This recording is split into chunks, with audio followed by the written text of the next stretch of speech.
Lakini mimi niko na opinion tofauti. Mimi nasema venye nafikiria hawa watu wako wanataka tu perform, kwa sababu unapata wale wasanii hata wale ambao walikubaliwa kuperform mbele ya president, huwa ukubaliwi kwenda karibu na president vile unless wewe ni ule msanii, unless you so big that wanakuamini huyu akienda mbele ya president kuna vile. Lakini kama msanii kama wewe kama mimi uta perform, lakini uta perform kwa distance kidogo. So mi naona ni kama walikuwa wanatafuta tu excuse ya wewe kutoperform pale. Basi wewe unaona huyu mtu anarukanga kama tumbili. Nimeona ndio, nimeona. Hataki wewe huko before president a blink, ashamfikia kwa miguu. Ni kweli huyu anarukanga kama tumbili. Nishamuona. Unaona hata sasa hivi sijui anataka kuruka. Wewe, mbona mbamba. Usianze kuruka hapo. Kuna point. Sasa unajua kwa nini walisema hivyo? Walisema kwa sababu kuna Bahati mmoja huyu wa Kenya, Bahati msanii. Rafiki yangu namjua.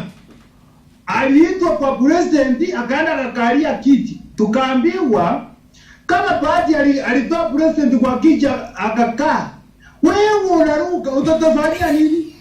Kama Bahati mdogo alitoa president kwa kiti akakaa. Hapo naye walikuwa na point.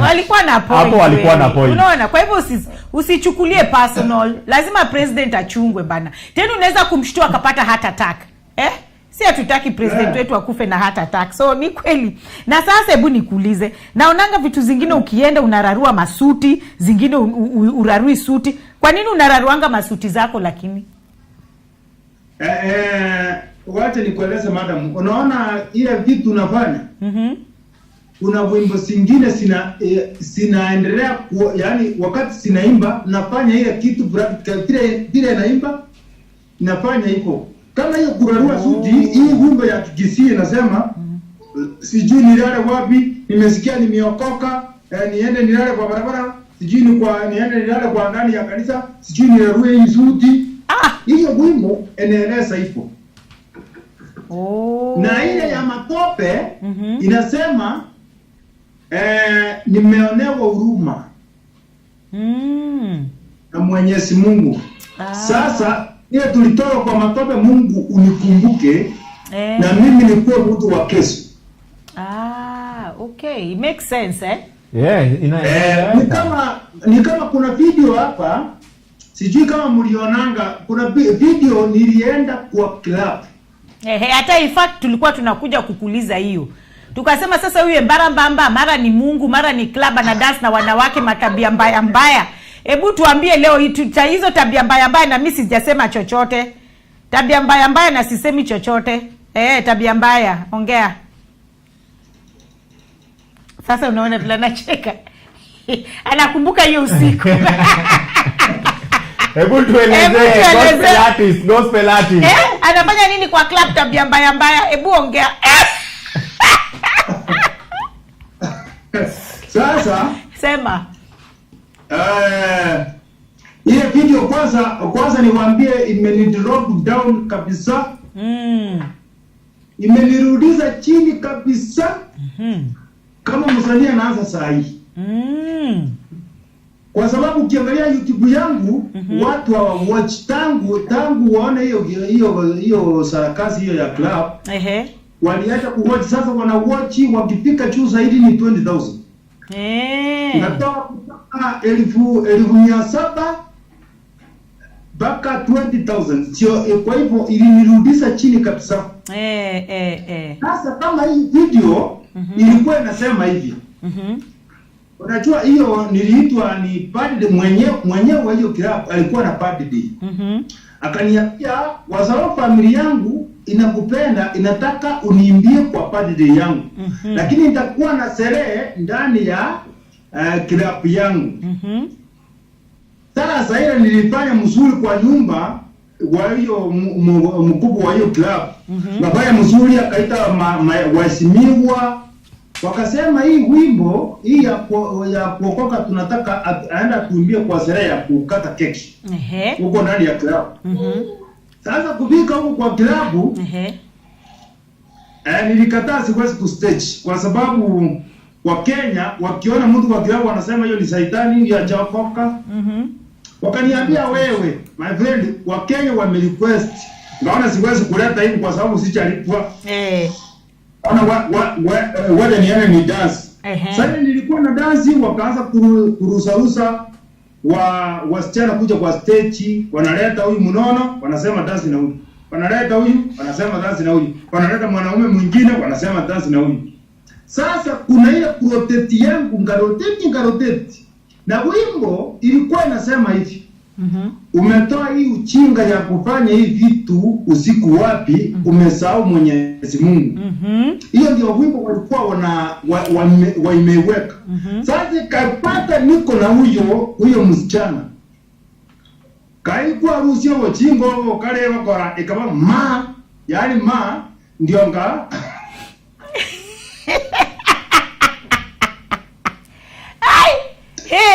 unakumbuka hiyo usiku hiyo inakupatia raha mingi sana. Barabamba. Jora nastuka. Unajua nilifanya sikupanga.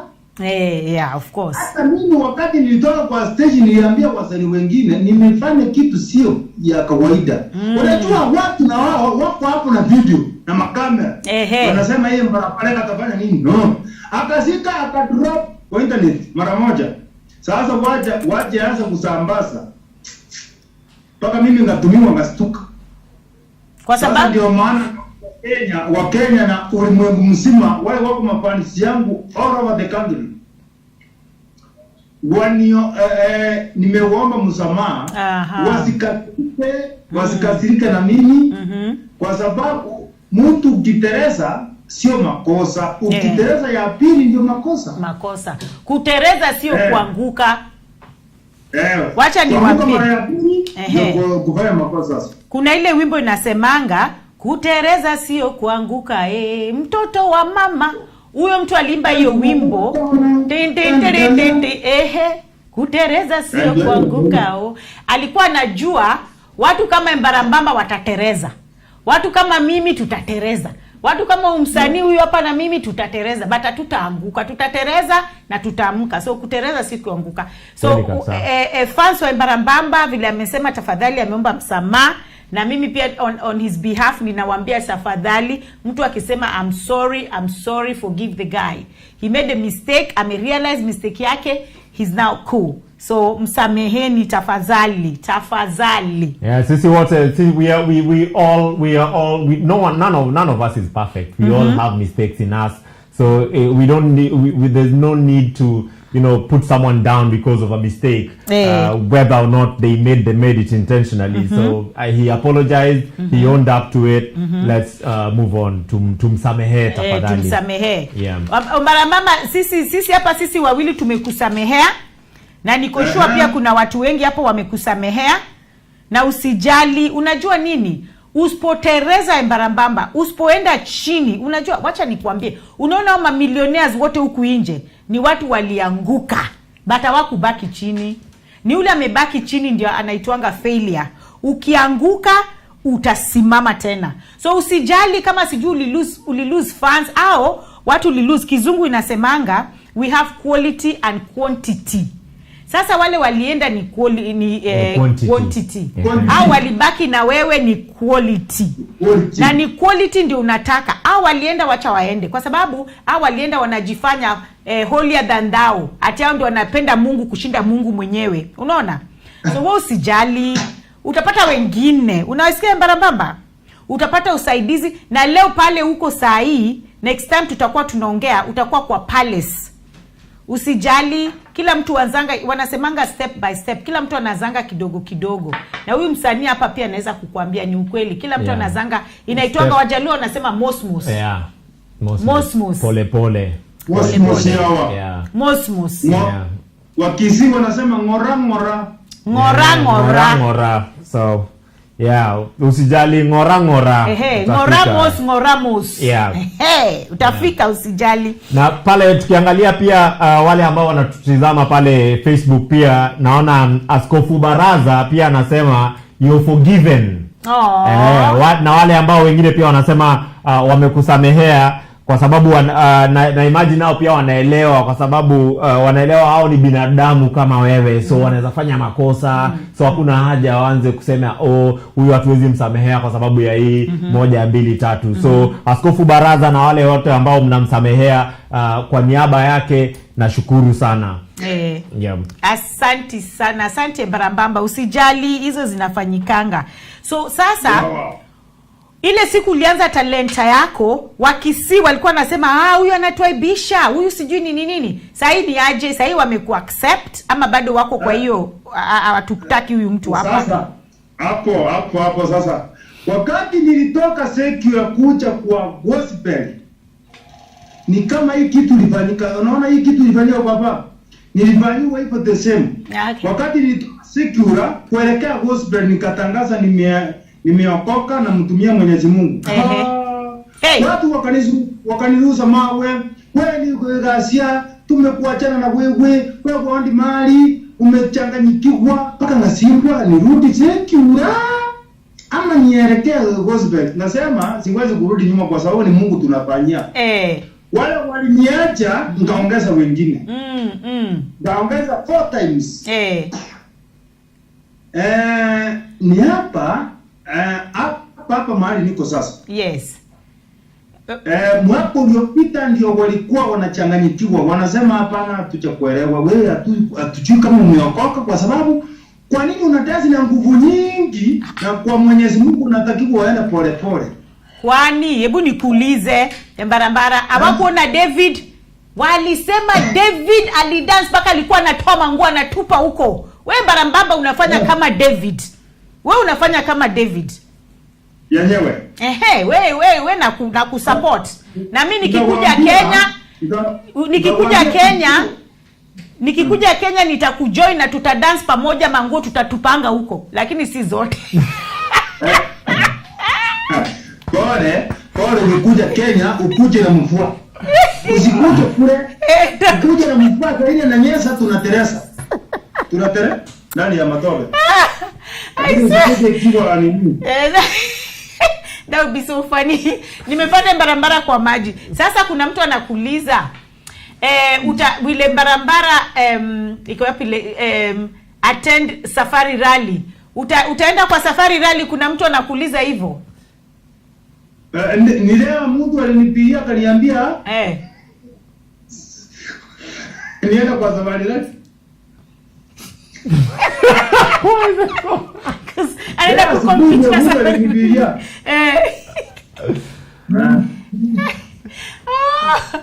Mbarambamba. Hautaki kwenda safari rally, utaki kwenda safari rally Naivasha. Kila mtu, everyone who's cool ako Naivasha saa hii safari rally. Mbona hauendi? Wanaenda weekend, mbona wewe uendi? Baada baadaye. Najipanga pole. Naenda kwa mbali nichungulia safari rally vile inapita. Alafu nione kama nitaanzia kwa msitu nikitokea kwa barabara. Bora tu ujue ni gari, zile ni gari na ni chuma na plastic, so usiruke mbele ya gari, kikugonga ni kama gari ya kawaida. Napiga sote kati ndio nitangulie. Sasa naenda hivi, mimi naenda hivi. Mtu mwingine anasema Mbarambamba in the house moto. Mwingine anasema sugar rush ya soda. Hiyo energy yako ni ile sugar rush, ukikunywanga Fanta iko na sukari nyingi sana. Mwingine ametuambia na watch all the way from Leeds. Thank you very much Caroline Musando. I knew you were going to come here because you said your husband loves Mbarambamba. So I'm sure she's watching with her children. Thank you so much. Somebody amesema I love this guy, the only one of his kind. You are authentic, original. Lakini unajua kuna mtu atakuja kukukopi Mbarambamba. Unajua wanasemanga mtu atakuja aanze kukukopi, but huyo mtu atakuwa original. Wewe ndio original, tunakujua. Sasa hizi manguo za hizi manguo unaonaje, afanye nini na hizi manguo? Mimi naweza sema hii dress code yako, unajua at the end of the day ni creation yako, ni kitu unique. Mtu akiona anajua tu Mbarambamba. Sijui kama unaweza zi copyright ama unaweza fanya aje ikue ile mtu akivaa kama wewe akajaribu kukukopi, unaweza mpeleka kotini.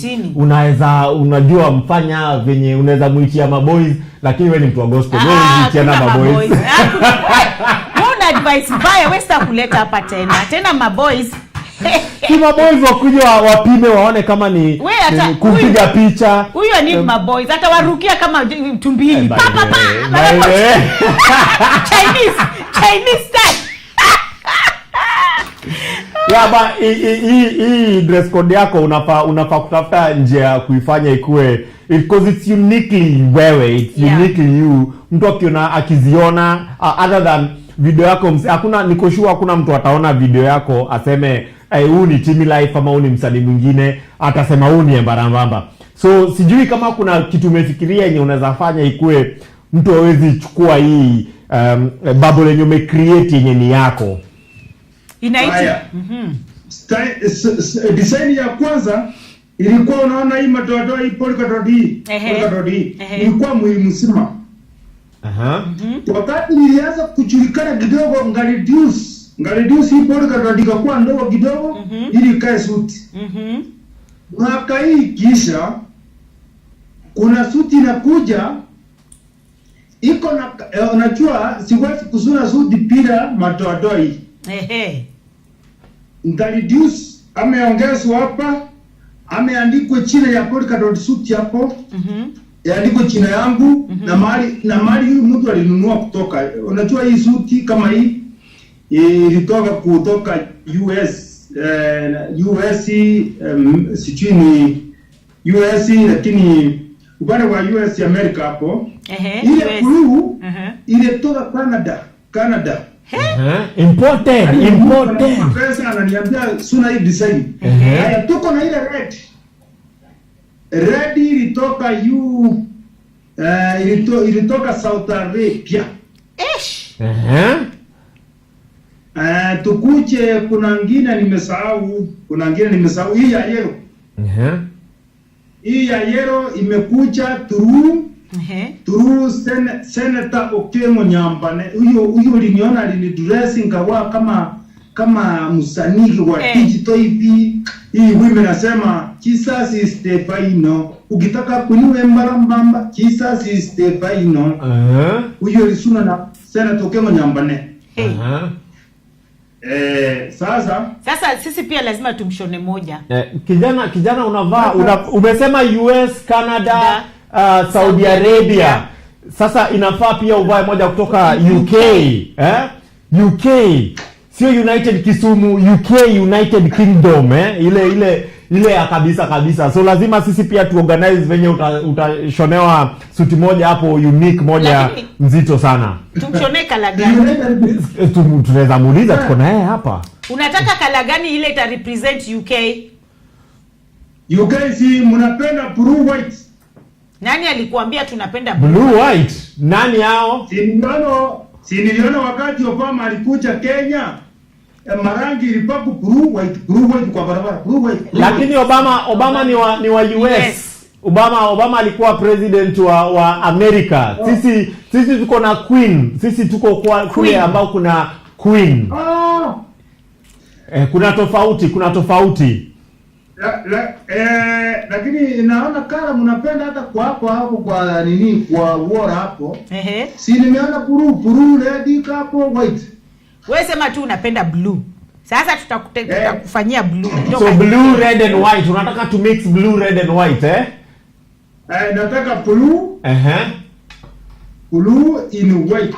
Blue in white. Ama white in blue. Blue in white or white in blue. Yeah. Sawa, niko sure tukiambia Taylor hivyo, Taylor ataelewa ni nini anafaa kufanya. Kuna Taylor hapa. Ana Taylor wake. Nairobi. Ukimwambia hivyo anasuna hiyo direct. Anajua blue in white and white in blue ni gani. Yeye ndio huyo anasuna. Haya, sawa. Lazima sisi pia UK tutakununulia suti. Embarambamba uwezi kukapo unaanza kumention US, una mention sijui wapi, na ukose UK, na UK ndio unaisikia United Kingdom. Huyu alisema United Kisumu. Nilisema sio United Kisumu, ni United Kingdom. Kuna tofauti. Sasa hata Kisumu inasemanga do we say? But do we say? But do we say? Pia ukishavaa ile suti uko zile za hii imported.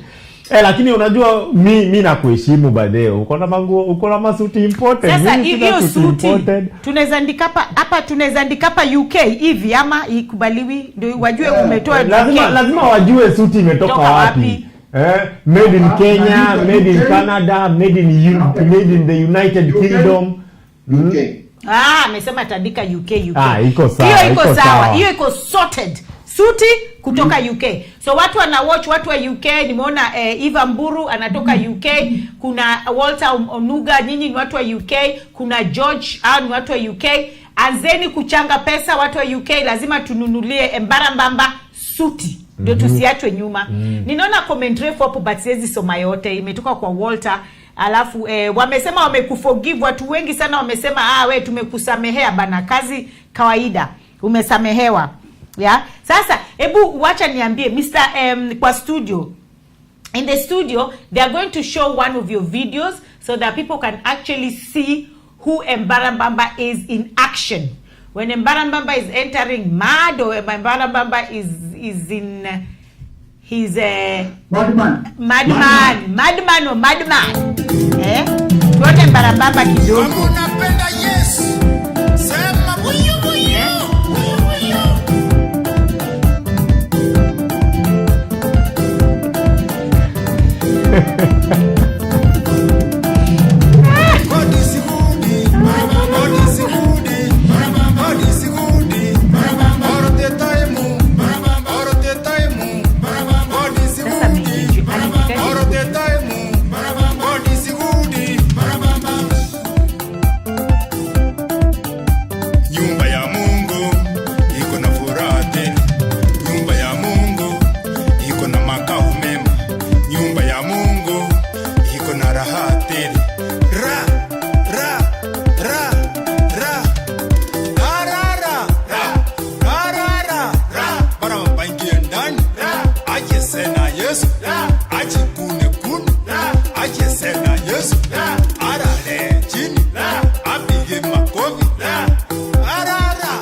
Sasa naona hiyo spirit yako pia mimi naona ni kama imenishika. Ama nianze pia mimi kurukaruka huko. Yes, spirit ya Embarambamba. Yes. Umeona? Wewe umeona watu wazee vile wana dance? Nimeona. Embarambamba, wacha nikuambie. Hata kama mtu mwingine mtu anasema sijui nini na nini, raha ile unapatia watu. Pamoja kidogo, hebu simama nione hiyo skati yako. Okay. Simama nione hiyo skati yako. Wacha nisimame Embarambamba. Umeona skirt? Ni refu. Hiyo. Sasa hii tutaweza kusuna. Itakuwa white and black. Utakubali? White and black. Kushona nini? Tunamshonea skirt ya white and black ama tunashona nini?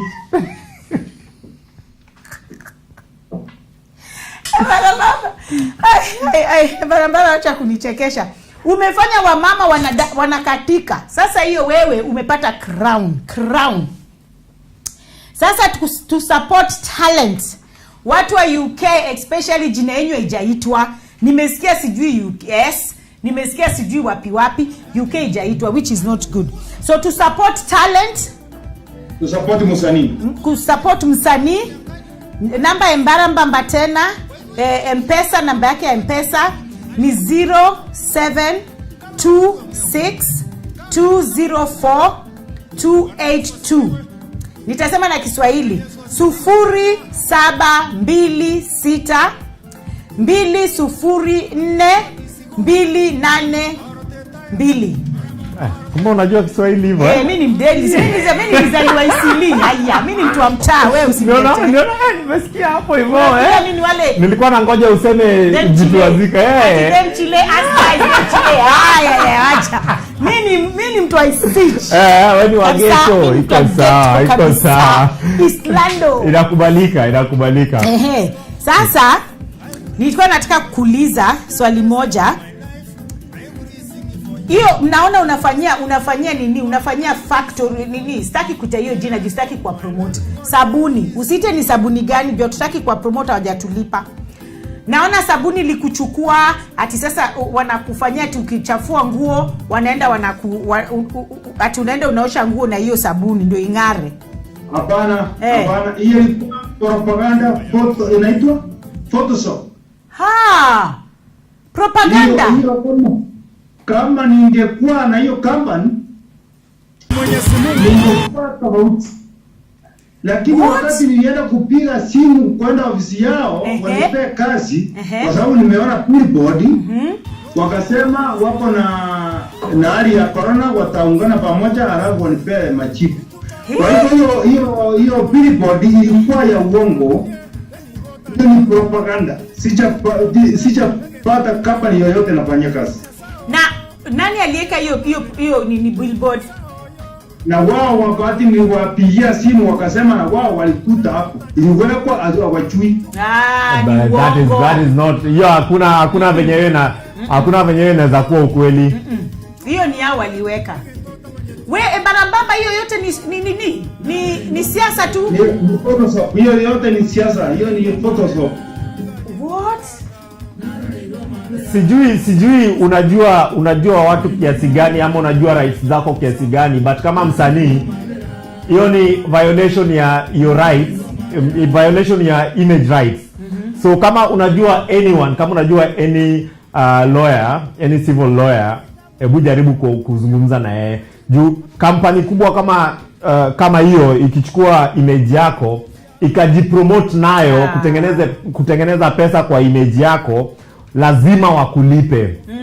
Either lazima wakulipe ama lazima ukubaliane nao, wanakubali uifanye bure. Kama hauna agreement yoyote nao kuwa utaifanya bure, hebu tafadhali tafuta venye unaweza zungumza na wao, uambie kama hawakulipi, kwa sababu mahali imefika saa hii si ati ni kitu wanataka kufanya, ni kitu washafanya.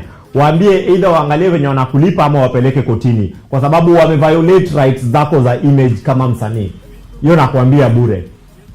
Kama unasema ni Photoshop au kuwa consulted, hakuna mtu alikuwa amekwambia image yako itakuwa kwa billboard. Whoever alifanya hivyo, naomba hawezi sema hiyo kampuni haiwezi sema ati sisi hatujui nani aliweka. Wanasema hatujui nani aliweka kwa sababu wanajua wakisema ni sisi utawasuu. Lakini ni jina yao ilikuwa pale. Na billboard, wewe unaelewa, mimi naelewa, billboard si kitu yenye tu unatokea alafu unawekwa. Hiyo inachukua muda kabla ikuwe approved kwanza na City Council, ikuwe approved na kila mtu, hiyo image iende, kwa sababu lazima ikuwe ni image yenye ni nzuri kwa the masses kuona. Lazima kuwe na process. So si kitu mtu atamka asubuhi tu na aweke image yako kwa billboard. So there was a process. Lazima hiyo kampuni ilijua hiyo inafanyika.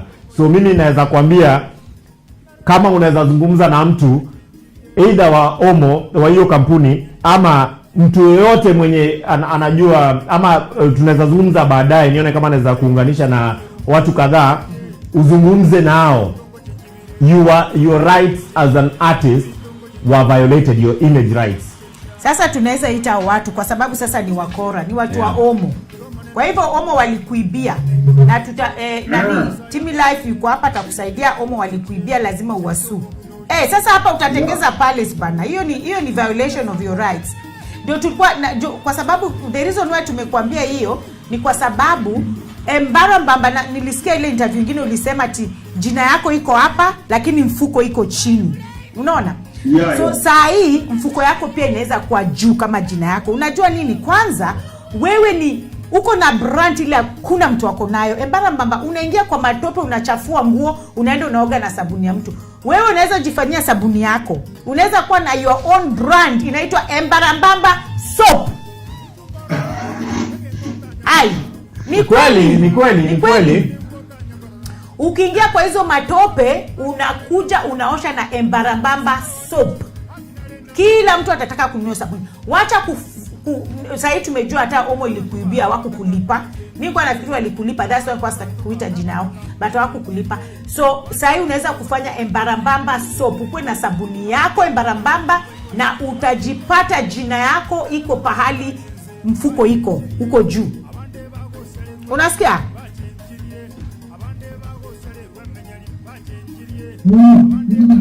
Kweli. Okay, sasa in 2 years time kutoka saa hii, 2 years time itakuwa 2023. 2023 unataka ujione wapi Mbarambamba? Unataka ukue wapi 2 years from now?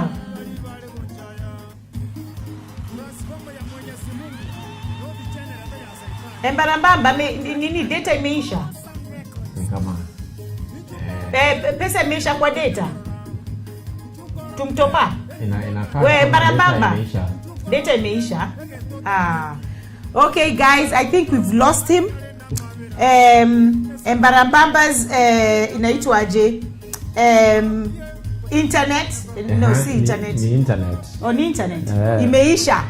So we are fine. Okay. And that was Mbarambamba, guys. It was so good to have him on show. But now I have with me Timi Life. Timi Life is here with me in the studio. So Timi Life, tell us, now it's your turn. I thought I was the co-host. I didn't know I was going to be interviewed. This is an ambush. This is an ambush. I thought I was the co-host and now suddenly I am on the hot seat. Oh, Mbarambamba merudi. Mbarambamba, are you back? Yeah, I am back.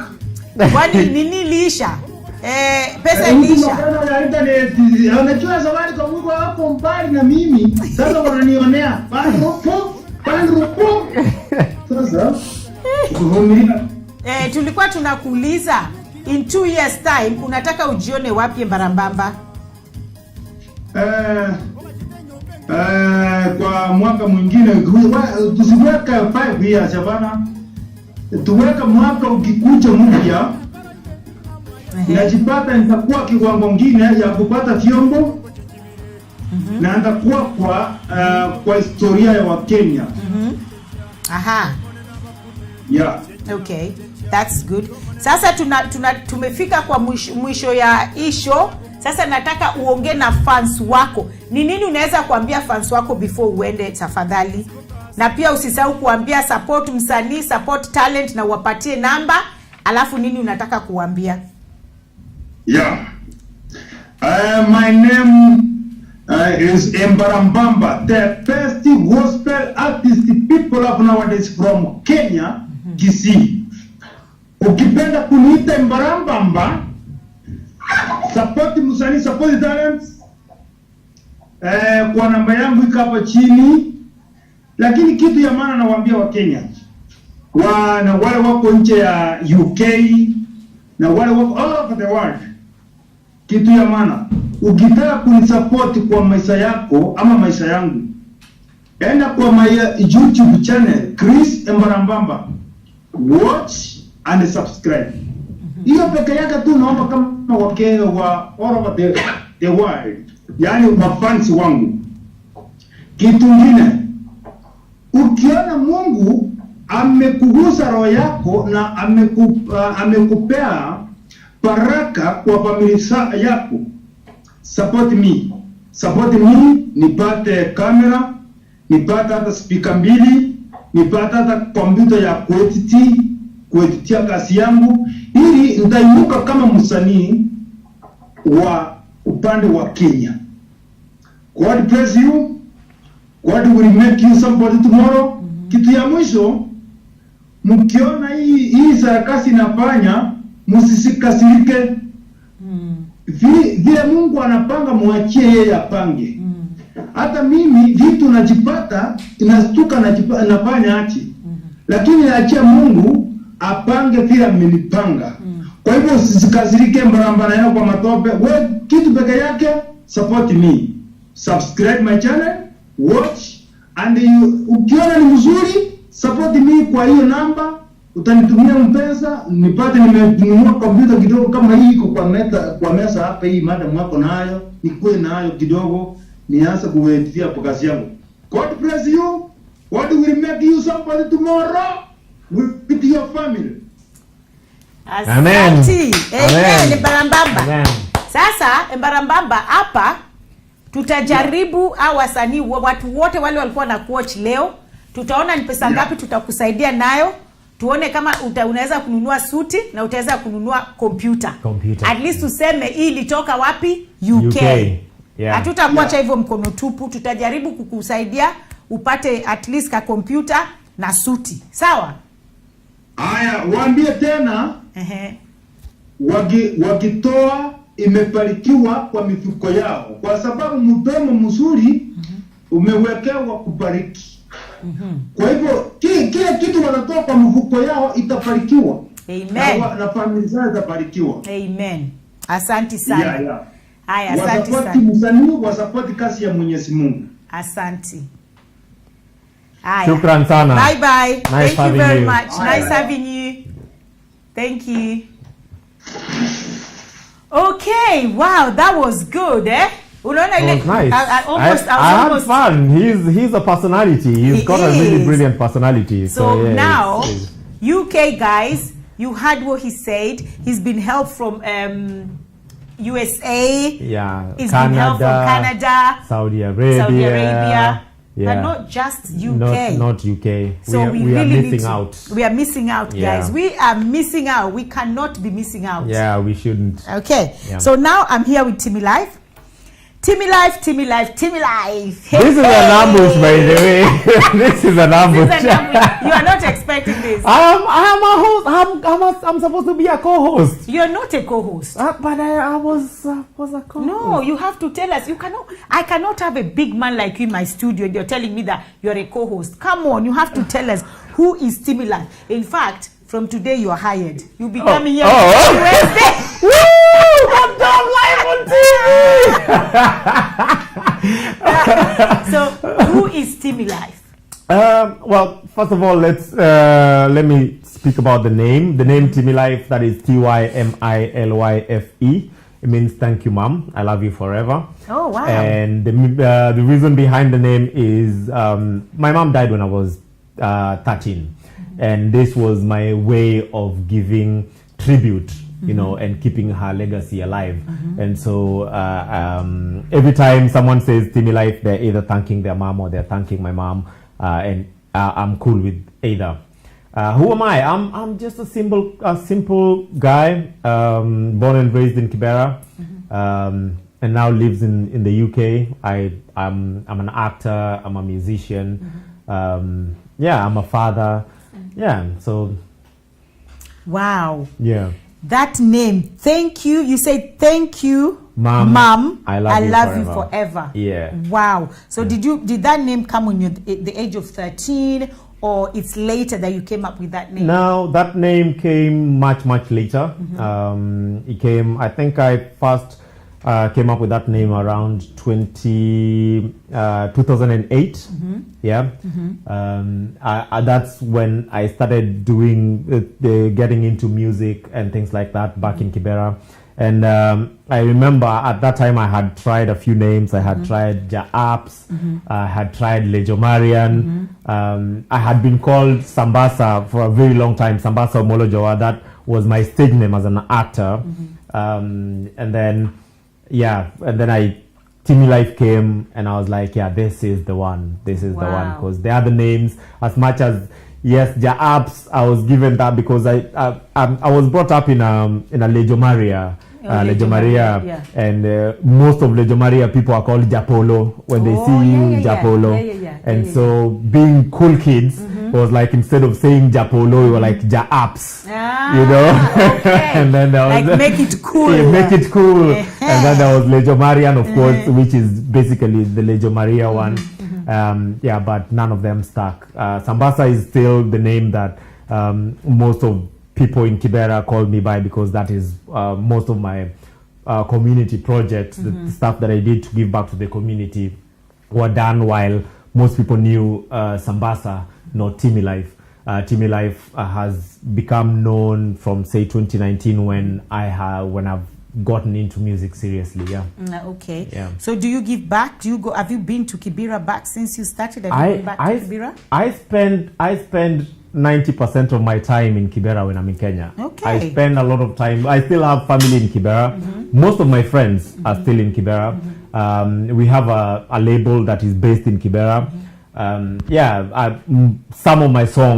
Some of my best songs, including Lipstick, were recorded in Kibera. Wow. So I have a really, really deep connection with Kibera. A few projects that I helped start in Kibera as well. One of the projects that I'm a founder of is the Amani Kibera Library, which was the first free community library in Kibera. So I have such deep connections with Kibera that when I'm in Kenya, I just find myself gravitating towards being in Kibera. Plus, Kibera has the best restaurants. Chapodondo, Atola, you know.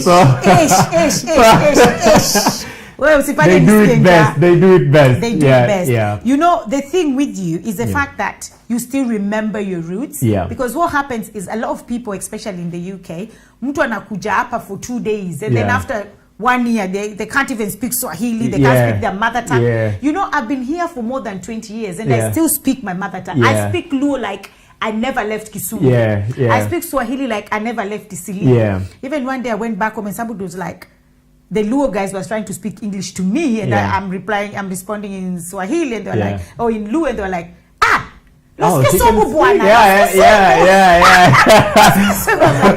being a Luo and everything, you're expected to be, speaking English every time and stuff. When I'm home, when I'm in the village is Luo, when I'm in Nairobi is Kiswahili. I'll speak English when I'm in London. You understand? But when I'm meant to speak English.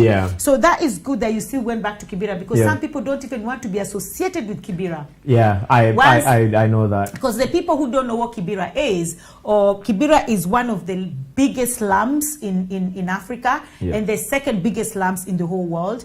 And we are like 50, we are heading to 50 million people in Kenya, and almost 2.5 million people live in Kibera. So you can see how the slums is so big, because I have a project in Kibera as well. And that's why I think me and you, we really jam up, we connect. I know. I was like, I remember the first time someone told me, asked me, do you know who Lydia is? I was like, Lydia? They're like, you don't know Lydia? I had been to Kenyans and Friends in the Park, which is an event that you organize, which is really lovely. And someone was like, oh, the person who organized that event. I was like, Lydia. I didn't meet her, but then, and then we met and we connected, and I was like, cool. Yeah, because we are Kibera people, you understand? You're a cool personality. Thank you so much. So when did you start your singing career? When? Professionally, I would say my first professional song was released in 2019, Valentine's. But singing, I've been singing since I was in the church choir. I did a few songs in 2008 in Mombasa that were not good songs at all. And then because when you grow up, when you grow up in a place like Kibera, you try every angle that you can, you try every art that comes your way to try and make it out, because the dream is to make it out once you become a dreamer, once you become ambitious. So we tried acting, singing, and blah blah. And actually, my first song was written by an ex-girlfriend of mine, bless her soul. I'm not gonna mention names, but it was a good song. And then I Bless maybe, her soul. Is she dead? I mean, no, she's not dead, but just okay, bless sorry. her soul. The way She's you very say much it, alive. Because She's- bless her soul, people always just refer that to somebody dies. Oh Sorry. no, she's alive. She's Okay, alive. okay. But still, bless her. Anyway, yeah, I did not do justice to the song, and then I lost hope for a while. And then around 2018, I was hanging out with one of the biggest, one of the people that I looked up to as an artist. He's called Shamir. He's a reggae artist, and one of the best producers I know. He's also a vocal coach. He's a brilliant guy. And he was like, yo, bro, you know, you've been doing this. Why don't we just go in the studio and do some stuff? You know, I'll coach you. We can come up with stuff. You know, I'll direct you and stuff. And there was another guy called DJ Lock as well, who was friends with Shamir. And we made Lipstick. Lipstick was actually from a true story, kind of. We were hanging out, you know how boys hang out. We were hanging out at a place called Dunga Hill Camp in Kisumu. And then these three ladies walked in, and one of them was wearing a shade, this purple shade of lipstick, which was, it was just, it was, yo, I don't think I've seen someone live who has done makeup so right, you know? Wow. Wow. Yeah, This is to another level now. we saw that. We went, said hi, and then Shamir was like, oh yeah, you know, we're doing a song about this, right? And then we wrote the song together. Shamir actually did the first version. Yes. And then we were like, you know, I'm gonna try it. And we tried it, and we were like, oh, this is good. This is good, you know. Let's share it with a few people and see, you know, how you like just sharing it on WhatsApp with friends, and the positive, the energy was positive. People were like, oh, this is a jam, you know. Yes. Oh, we like it. This is a jam. Yes. You know. And then we were like, oh, you know, I'm in the UK now, so maybe I should do a video in the UK. And then I did the video here, and it just blew up. And I was like, oh, that was nice. That energy is gone, now I can relax. And Shamir was like, yo, bro, no, there's no relaxing. Now that we started, you have to keep going and stuff. And a few songs in, and yeah, I'm here. Wow. Yeah. Wow, that's nice. And now, in Kenya, you have an option, Yeah. Kenya or UK. Yeah. Right? Where would you really want to make it big? I mean, it's a really, really difficult position that I'm in, because I'm a resident of the UK. This is where I'm seeing my life and my daughter's life for the, at least for the near future, for the time being. But then my original audience, my preferred audience was Kenyan audience, because I was making music for the Kenyan audience. But when I moved here, I had to think, do I want to, because Kenyans who are here are not just listening to Kenyan music, they are listening to Kenyan music. I've been to Kenyan clubs and they play Kenyan music a lot, which I love, which I appreciate. Yeah. But at the end of the day, they are also listening to the music from here. They're also listening to the music from the US like normal. So I decided I'm going to try and find a way that I'm going to capture both audiences. The pandemic came in at a really bad time for me, actually, because I was starting to establish myself within the Kenyan community in the UK. I was getting gigs all over the UK and things like that. And then the pandemic hit, and then that was, so now I'm like starting from scratch. Yeah. But with the Kenyan audience, the reception has been really, really good. I would say I do not have, I cannot say that I want to target the Kenyan audience or the UK audience. I can say I want to target the Kenyan audience, whether it's in Kenya or the UK, because at the end of the day, you can leave Kenya, but Kenya cannot leave you. You're going to be Kenyan at the end of the day. And you find that in most of my music, I try to I try to merge both English and Swahili so that if someone is here and they do not understand Swahili, they can get the English part. If someone is in Kenya, they can get the Swahili part and enjoy that as well.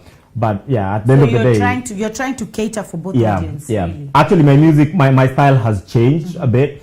When I started, I was doing purely Afrobeat, and now I'm doing more soulful music that can transcend. I would say boundaries and borders and things like that. Something like if I played something to someone here, they wouldn't think, oh, this is probably made for Kenya or probably made for a different audience. Yeah. Okay. So now tell us your journey. So this is Timmy Life. What are your real names? Samson Odhiambo Otieno. Oh, Samson Odhiambo Otieno. Yes. So you are the, but do we say? Yeah, of course I am, but do we say? But do we say? Yeah. So, I had Daniel, but I dropped it. why? Daniel is actually has a good meaning, though. I know it has a good meaning. This is going to come to as a shock to you, because I know we've not had this conversation, and I shouldn't be dropping it live on TV. But I'm just gonna say it. I don't believe in God. Okay. Yes, I am not a believer. Okay. And because I was raised in a church environment, kind of a church that was branched out from Catholic, we have these names that you're given when you get not baptized, when you get to a certain level. I can't remember it. It's like a special occasion, and then you're given a name, so that becomes like your middle name. So that was my middle name. And as soon as I stopped believing, as soon as I decided I did not want to be controlled by religion, I dropped that. Okay. So yeah, that is so why did you now I'm going to ask that question, but you can say pass if you want. No, ask. So why did you stop believing in God? What really happened? Because with all honesty, I see a lot that is wrong with the world, and then I compare that with what is in the Bible, the good bits, because the Bible has some horrific bits as well, but the good bits, when they talk about a God being an all-loving, all-caring being and things like that. And I just don't see that, and this is personal. Yeah, I don't see this translating to the world. The only excuse I see people having is that you're given free will. But at the end of the day, I would say, for an example, if a child is born with a terminal illness, where was their free will?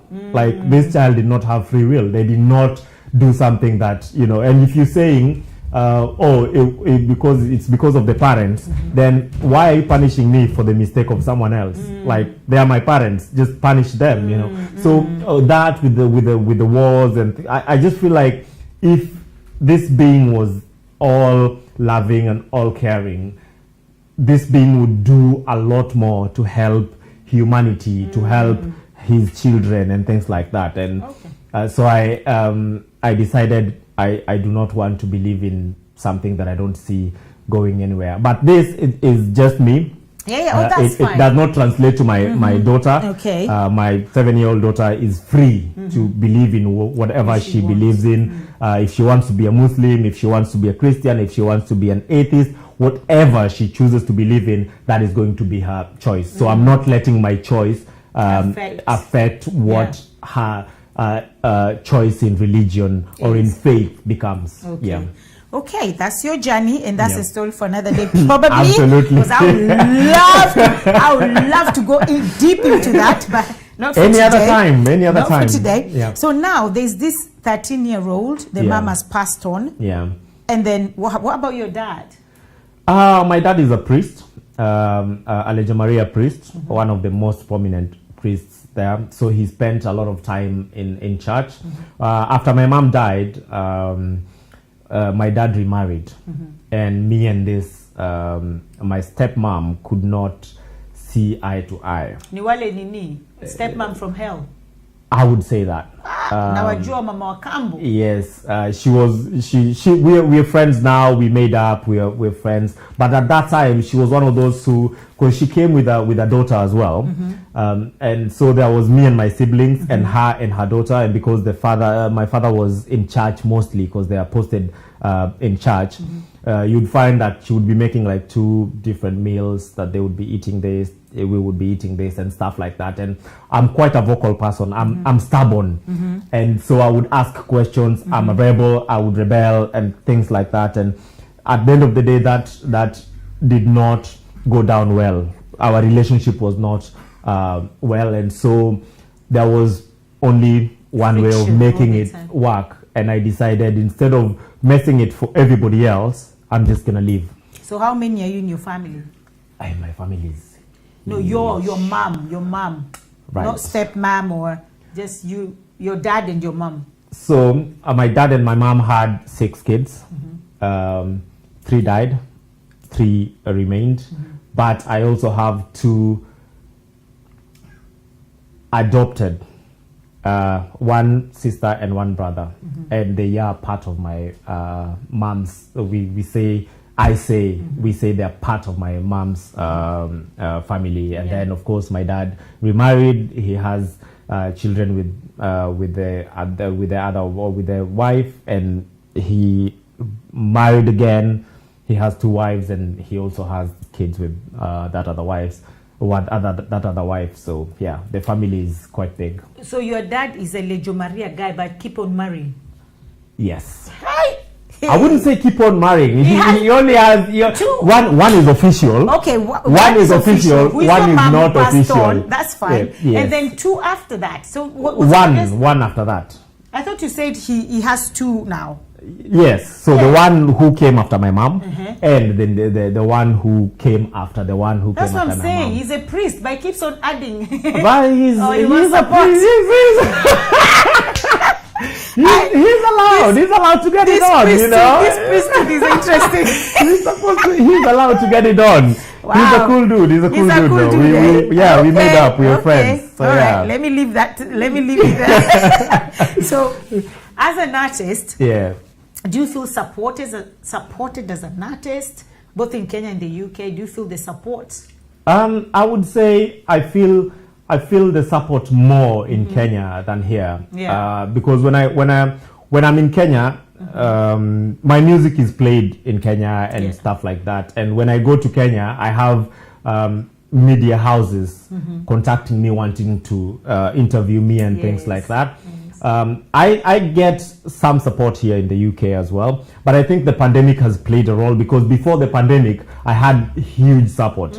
I had people telling me about you, people are telling me about your events and things like that, but we had not met at that time. So I would say with the UK, the pandemic played a role in the support kind of dying down a bit, but I wouldn't say I don't have support, because since things are opening up, people are still reaching out, people are still listening to my music, I'm still getting feedback, people are still telling me, oh, we love this, maybe do this time, things like that. So yeah, I'm definitely getting support. At the moment, I'm getting much more support from the Kenyan audience in Kenya, but I am also getting support in the UK. But I think as soon as things pick up, I'm definitely going to be getting more support here.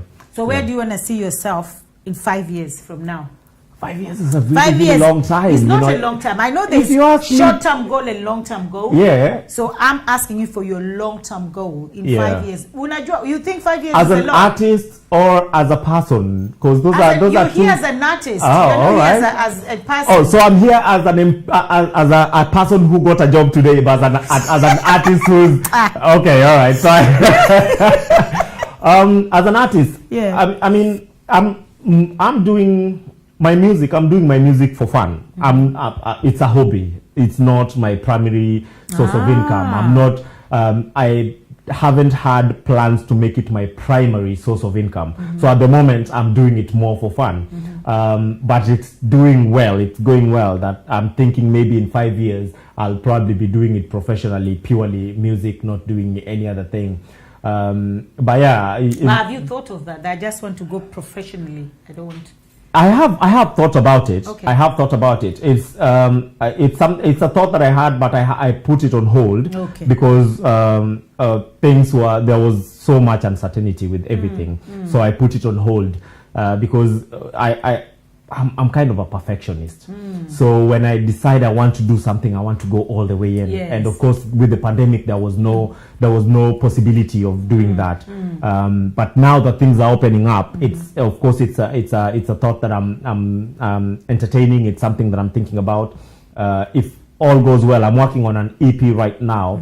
I'm waiting to see how that works, and then if that goes well, then who knows? Yeah, but I'm definitely going to be still doing music in 5 years' time. Okay. Yeah. I know you have another interview as well. Yeah. That is coming up very soon. So Yeah. we're going to like wrap up, but not yet. Yeah. But if I just wanted to ask, if you see an artist or Yeah. Msanii Yeah. struggling out there and just want to give up, Yeah. and that is their passion, or that is their career, or that is what they think, this is the only thing that can make me, Yeah. but they're struggling, what advice would you give them? Well, first of all, I would say my advice would always be, first of all, I'm very passionate about education. I say whatever you do, if you have an opportunity to go to school and learn, do that. Concentrate on your education. That will come out, it will come in handy later. But for an upcoming artist who wants to make artists their main goal, I would say find a job, get a job to support that. Because you do not, just going in the studio and recording a song and recording a video does not make you a star. There are people who have released one song and they become stars, but it's very rare. It's very rare. So I would say get a job, even hata kama ni mjengo, even if it's masonry, get a job that will support you while you support your art, because art is expensive to promote. Music is expensive to promote. Before you get to a point where media houses are calling you to give you interviews, you will be in a position where you'll be calling them to give them interviews, and not everyone is going to be giving you interviews for free. Yeah. You're going to have to pay, or even if you're not paying, the media houses are not where you live. You're going to have to travel. You will need money for that. So I would say get a job that will support your art.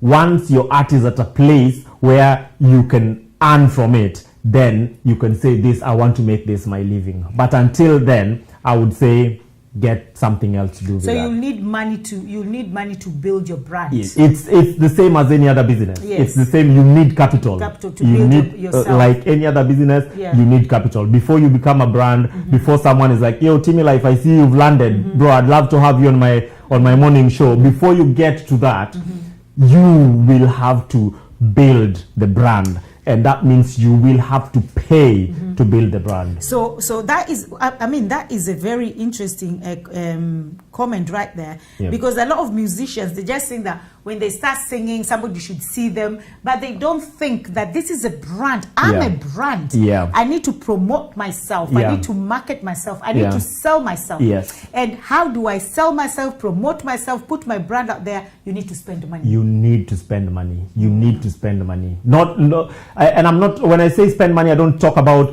paying presenters or stuff like that. It does happen with some people in Kenya, not with everyone. If you have talent, if it's there, it is going to get noticed. Yes. But before it gets noticed, You have you're to going to spend. have to put it out there. And to put it out there, you will have to spend money. So you need capital. Yes, for- you definitely need capital. Okay. Yeah. So thank you very much. So my maybe last and not too last question. Yeah. I didn't know about your dad, but Okay. I had a question here in regards to Mrs. Do you have anybody, or you're still gallivanting?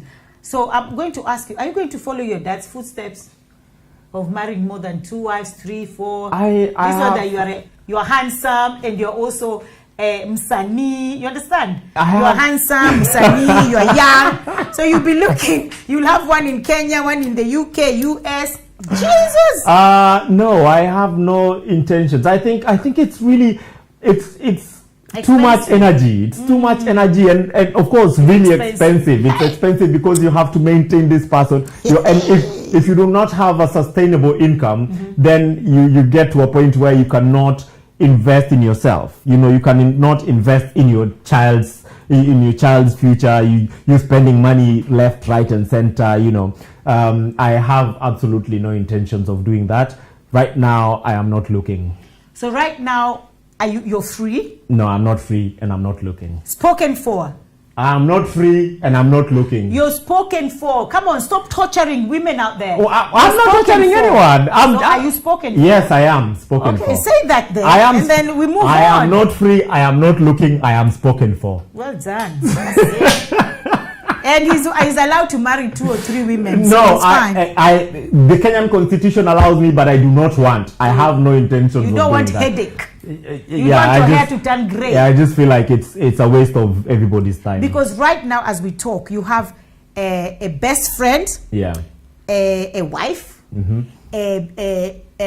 your other half. I don't know how to call her. Uh-huh. And that's your girl, your Yes. baby girl. yeah. Because I saw when it was Mother's Day. Yeah. No, is it Mother's Day? Yeah, Mother's Day. It was Mother's Day. Yeah. You dressed like a woman. Yeah. And you're actually having a conversation with your daughter because you're the mother and you're the father. yeah. You're the mother figure and the father figure. Yeah. And the one thing that I respect you so much is that it's not easy to get men who are mother and father at the same time. There are men out there like that, Yeah. but it's not easy to get men like that. Yeah. And that's why I always tell people out there, do not put everybody in one basket or in the same box. Yeah. And say, oh, men are this, men are dogs, men are stupid, men are this. Yeah. We have some good men. We do.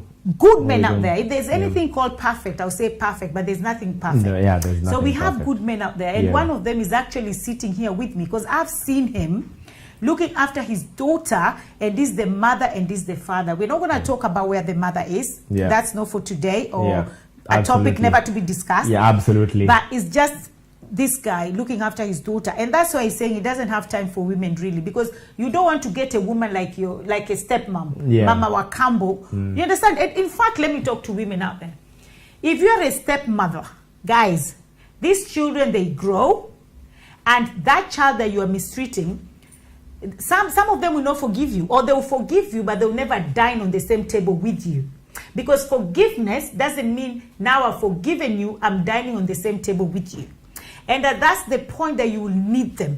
That's the point that maybe you are sick, you're in the hospital bed, and they tell you if you bring 1,000, lousy 1,000, you have medicine. That child that you are mistreating has that 1,000. What are you going to do? Go and start saying, oh, I'm sorry I didn't give you food. I'm sorry you were sleeping out when my children were sleeping on the bed covered with the mattress or blanket. What are you going to say? So I've seen these women. I've seen Mama Wakambo. I've seen a lot of women mistreating children. Yeah. And I always say, guys, you see, sometimes when I walk in Kibera, I see these children playing and I start laughing. One day somebody asked me, why are you laughing? I said, because I can see presidents. Yeah. I can see architects. I can see models. I can see actors. Yeah. That's what I see when I see these children. Yeah. So if you can't be Mama Wakambo and see these children the same, they don't get married as a second wife and start mistreating other people's children. Yeah. Okay? So I understand you when you say, it's only me and my girl. And your girl is your daughter. Yeah. That's your girl. Yeah, absolutely. I respect you for that. I respect you for that. So now I want you to talk to your fans out there. Talk to your fans. What else do you look? Here's the thing. Someone has asked what advice would I give an upcoming artist, which I have already, and I would say I am an abnormally. I would say my story has a lot of twists and turns, and a lot of times people think, oh, he made it because he worked so hard. I would say working so hard is only like 10% of it. You definitely work hard, but the one thing that I would say I got is luck. I have been really, really lucky. I have met people who have believed in me, who have believed in my ambition, my dreams, who have wanted me to be whoever I want to be. And out there, I know you may be somewhere you're thinking, oh, how can I get there, and blah, blah, blah. All I can say is have hope. Always have hope.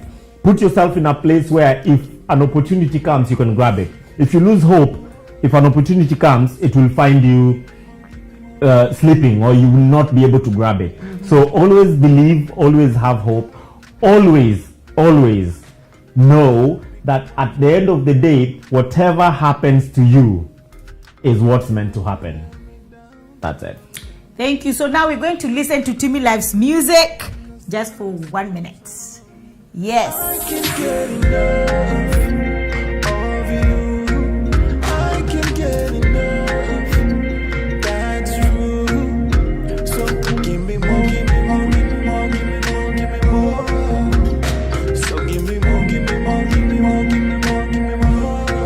Yeah. For real, I'm not really into loving. But I really if you love me, yeah.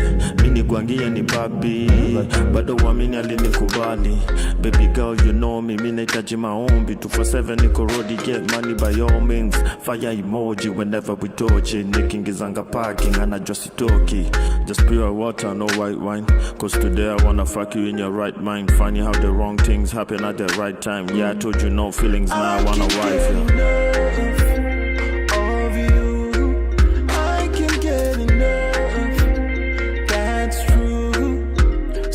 Give me more, give me more, give me more, give me more, give me more. So give me more, give me more, give me more, give me more, give me more. Yeah. Like remote you control me, like you have something on me, into you only. Yeah. Like remote you control me, you have something on me, I'm into you only. I can't get enough. That's all. Of you. Okay. I can't get enough. Thank you very much, everybody. That's I just want to say thank you so much. So give me more, give me more, give me more, give me more. Because I'm a little bit blind black. I can't see, so I need this to see.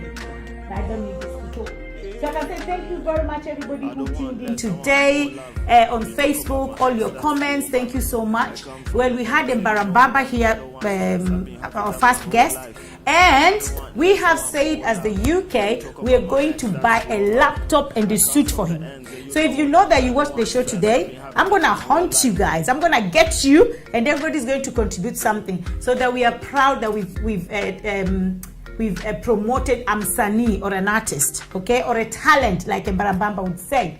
And we also had Timmy Live here today. So thank you so much, guys, for watching. Thank you for your support. Thank you for your comments. Thank you for your contributions. And I'll see you again next week on Wednesday, the same time, 6 o'clock to 8 p.m. That is UK time. And Kenyan time is 8 p.m. to 10 p.m. And my slogan is, it can only be God. Because, well, I believe in God. So it can only be God. Until next time, I love you. And I don't mind see you soon. Bye. And I don't mind when you wear it purple. And I don't mind when you wear it black, pink, or green. And I don't mind when you wear it blue. Still looks good on you. You see the things that your lipstick does. Makes me wanna touch. Ooh, it gets me gone. It turns me on. You see the things that your lipstick does. Makes me wanna touch. Ooh, it gets me gone. Baby, it's all about your lipstick. Lipstick on your lips, ooh, it's all about your lipstick, lipstick on your lips, ooh, I never knew I could fall like this, just by the sight of your lips. Can I get a lipstick mark on me, baby? See, girl, you look mysterious when you're switching styles. I'm curious, and I wanna be your guy. You see the things that your lipstick does, makes me wanna touch. Ooh, it gets me gone. It turns me on. You see the things that your lipstick does, makes me wanna touch. Ooh, it gets me gone. Baby, it's all about your lipstick. Lipstick on your lips, ooh, it's all about your lipstick, lipstick on your lips,